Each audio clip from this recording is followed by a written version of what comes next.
OTP प्राप्त कर लेता था और ओटीपी प्राप्त करने के बाद ये उनका एक्सेस लेके उसका ओटीपी लेके और उसके बाद ये क्या करते थे कि ये उसमें यूपीआई इंस्टॉल कर लेते थे लोगों को ठग के, और पैसा जो है वो तुरंत निकाल के और इन्वेस्ट करते थे सोना चांदी खरीदने में। अच्छी लड़कियां जो जॉब की तलाश में लोग रहते हैं उनको इन लोगों ने एम्प्लॉय कर रखा था।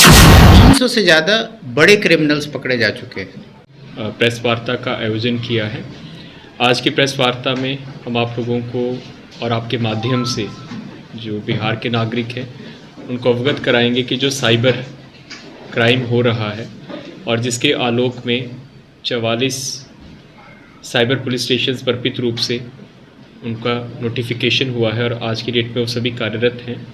उनको सशक्त बनाने के लिए वहाँ पर जो स्टाफ उनको प्रशिक्षित करने के लिए हमारे स्तर से क्या प्रयास हो रहा है, और इसी क्रम में जो विगत 2-3 महीनों में बहुत अच्छे केसेस आर्थिक अपराध इकाई के द्वारा अनुसंधानित किए गए हैं, डिटेक्ट किए गए हैं, जिसमें बिल्कुल ही नवाचार वाले इनोवेटिव मोडस ऑपरेंडी अपराध शैलियाँ जो साइबर क्रिमिनल्स हैं उनके द्वारा उनका इस्तेमाल किया गया था।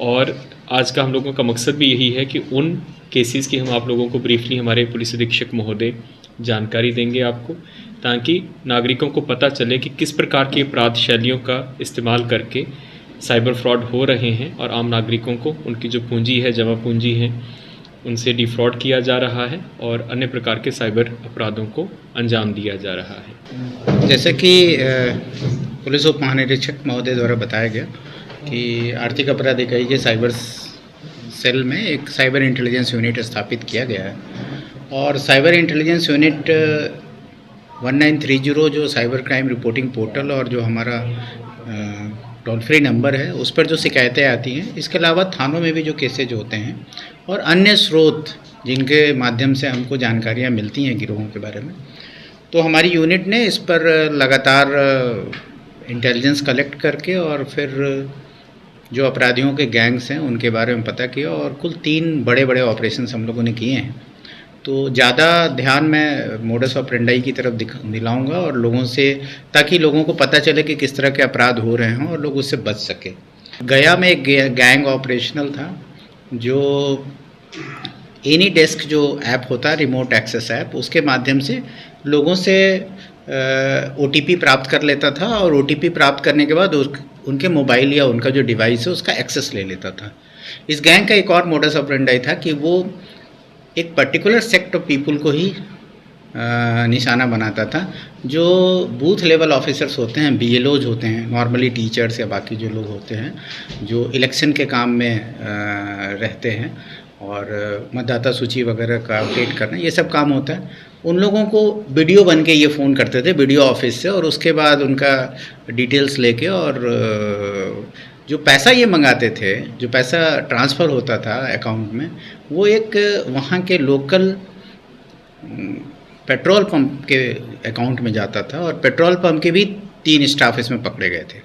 तो मेरा ये कहना है कि इसमें बड़ा नेक्सस था और इसमें इन लोगों ने टारगेट फिक्स कर रखा था। ये रिमोट एक्सेस लेते थे, उसके बाद अकाउंट जो है वो ट्रांसफ़र करके, और पेट्रोल पंप के थ्रू, पेट्रोल में पेट्रो कार्ड्स वगैरह बनता है, जो बहुत सारे जो उसके ड्राइवर्स होते हैं उनके लिए कंपनियां बहुत सारे स्कीम्स लाती हैं, तो उनके माध्यम से इनका यही था कि पैसा जो है वो लेयरिंग होके जाए और उसका पता ना चले पुलिस को। दूसरा केस हम लोगों ने एनी डेस्क ऐप का ही डिटेक्ट किया था, लेकिन इसमें इनका मोडस ऑपरेंडी थोड़ा और एडवांस था। एडवांस इन द सेंस कि ये उनका एक्सेस लेके उसका ओटीपी लेके और उसके बाद ये क्या करते थे कि ये उसमें यूपीआई इंस्टॉल कर लेते थे। उस आदमी को पता ही नहीं चलता था कि मेरे नाम से यूपीआई चल रहा है, और यूपीआई इंस्टॉल करके ये उसका पैसा का ट्रांजैक्शन करते थे कहीं भेज के, और फिर उसका, इसमें जो गैंग था ये इंटरस्टेट गैंग था, और इसका मेन सरगना झारखंड में और उसके बिहार में जो ऑपरेटिव्स थे वो पटना और आसपास के इलाकों के थे। इसमें जो लोग पकड़े गए उनका एक 2-3 चीज़ें इनकी बड़ी यूनिक थी। पहली चीज़ तो ये थी, हम लोग बाकी चीज़ें शेयर कर देंगे आपके साथ, जो मोटा मोटी बातें मैं बता रहा हूँ, कि मुख्य ये था कि ये लोगों को ठग के और पैसा जो है वो तुरंत निकाल के और इन्वेस्ट करते थे सोना चांदी खरीदने में। इनके पास से करीब 14,70,000 रुपया कैश भी मिला था और 300 ग्राम सोना भी मिला था। तो सोने का आभूषण बाकी चीज़ें खरीद के, ताकि ये तुरंत जो है उसका क्लू आगे नहीं मिल सके। तो ये गैंग भी पकड़ा गया था। इसमें पटना सिटी का रहने वाला एक लड़का था राहुल कुमार, वो पकड़ा गया था। और ये जो पीड़ित था ये एसएसबी का स्टाफ था, जो कि मोतिहारी में कुंडवा चैनपुर में पदस्थापित था। इसका 99,999 रुपया इन लोगों ने इसी तरह से एक फर्जी ये दिखा के कि जैसे इसका पैसा ही किसी को भेजना चाहता था, अपने भाई को नहीं भेज पाया, तो उसने कहा कि हमको टोल फ्री नंबर चाहिए जिससे हम संपर्क कर सकें कि क्यों मेरा पैसा इस यूपीआई के थ्रू नहीं जा रहा है। तो जो नंबर मिला वो फर्जी था, क्योंकि वेबसाइट फर्जी थी। तो इसमें कई चीज़ें इन्वॉल्व थी और कई लेयर्स थे। इसमें जो आदमी पकड़ा गया वो उसने क्या बताया कि इन लोगों ने 3 लेयर में अपना पूरा का पूरा ऑपरेशन रखा था। एक तो ऊपर में जो लोग बैठे थे वो आइडेंटिफाई करते थे और उनका सेटअप था जिसमें कि लोगों को कॉल्स जाता था और उसके बाद उनका एक्सेस लेते थे। दूसरा लेयर था जो कि लोकल लेवल पे काम करता, जैसे पटना में जो काम करता था उसका ये काम था कि वो उसमें जो लोग भी एम्प्लॉई थे वो लोग क्या करते थे कि वो टारगेट रखते थे और वो आइडेंटिफाई करते थे कि किनको हमको, जैसे बहुत सारे अकाउंट्स इन लोगों ने खोल रखे थे और जो पुराने अकाउंट होल्डर्स थे उनके ये एटीएम कार्ड्स और बाकी अपने पास रख लेते थे और महीने में 10,000 से 15,000 रुपये उनको देते थे। और इसके लिए ऐसे लोगों को कहाँ से ये लोग मिलेंगे, तो इसके लिए भी इन लोगों ने अपने तरफ से अलग से बहालियाँ कर रखी थी।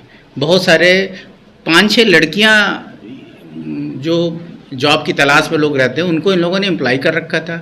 उनको हो सकता है बहुत सारी चीज़ें पता भी नहीं हो कि आपको अकाउंट खुलवाना है और हमको अकाउंट का एटीएम और उसका अकाउंट का बाकी क्रेडेंशियल्स हमको दे देना है। तो ये गैंग पकड़ा गया। इसके पास से बरामदगियाँ बहुत हुई थी और इसके पास से कुल मैंने आपको बताया जैसे कि 300 ग्राम सोना, 14 लाख से ज़्यादा रुपया, 70 मोबाइल मिले थे और 109 डेबिट और क्रेडिट कार्ड मिले थे।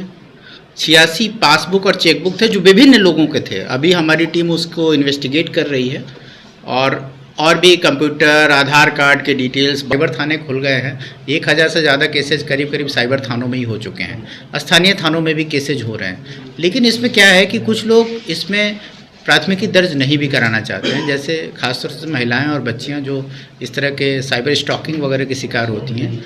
इसमें ये माना जाता है कि या कई बार उनकी तरफ से रिक्वेस्ट भी आता है कि हमारा ये केस नहीं दर्ज कराए, केवल वो वेबसाइट या वो जो मेरा प्रोफाइल अगर किसी ने फर्जी बना लिया है या स्टॉकिंग कर रहा है उस पर कार्रवाई हो जाए। तो ये थोड़ा सोशल एंगल भी देखना पड़ता है। लेकिन अब केसेज बहुत बड़े हैं और बहुत तेज़ी से केसेज हो रहे हैं और इसलिए आप देख रहे होंगे कि आए दिनों हर हफ्ते कम से कम 4 से 5 बड़ी रिकवरी और गैंग्स जिलों के द्वारा भी पकड़े जा रहे हैं। देखिए, साइबर क्राइम में शिकार होने के बाद 2-3 प्रक्रियाएं हैं। पहला तो कि उस आदमी को जैसे ही ये पता चलता है कि वो साइबर क्राइम का शिकार हो गया, उस आदमी को तुरंत जो साइबर क्राइम का रिपोर्टिंग पोर्टल है cybercrime.gov.in, उस पर तुरंत जाकर अपनी कंप्लेन को रजिस्टर करनी चाहिए।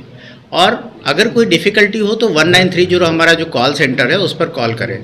जब ये रजिस्ट्रेशन हो जाए उसके बाद उसको अपने नज़दीकी थाना और जो भी उसका साइबर थाना या स्थानीय थाना है वहाँ जाकर केस रजिस्टर कराना चाहिए। और जब वो हो जाए, अगर पैसा उसका होल्ड हो जाता है, जो कि ये ऑटोमेटिक सिस्टम है, अगर आप तुरंत ऑनलाइन कंप्लेन रजिस्टर कराते हैं और आपका पैसा अगर किसी ने विड्रॉ नहीं किया है कैश में या कहीं कोई सामान नहीं खरीदा है, तो वो लूप में अगर पैसा रहता है वो तुरंत होल्ड हो जाता है। होल्ड पैसे को वापस कराने के लिए भी हम लोग अलग से अभियान चला रहे हैं। अभी करीब 19 करोड़ रुपया हम लोगों ने होल्ड कराया है। 1 करोड़ रुपये के आसपास हम लोगों ने वापस कराया। और क्राइम में कोई डेडलाइन इस तरह से नहीं फिक्स की जा सकती है।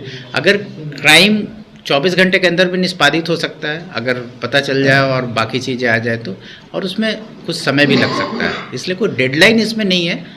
डेडलाइन बस यही है कि अगर आपको पता चलता है विक्टिम को तो तुरंत क्राइम रिपोर्ट कराना है आपको।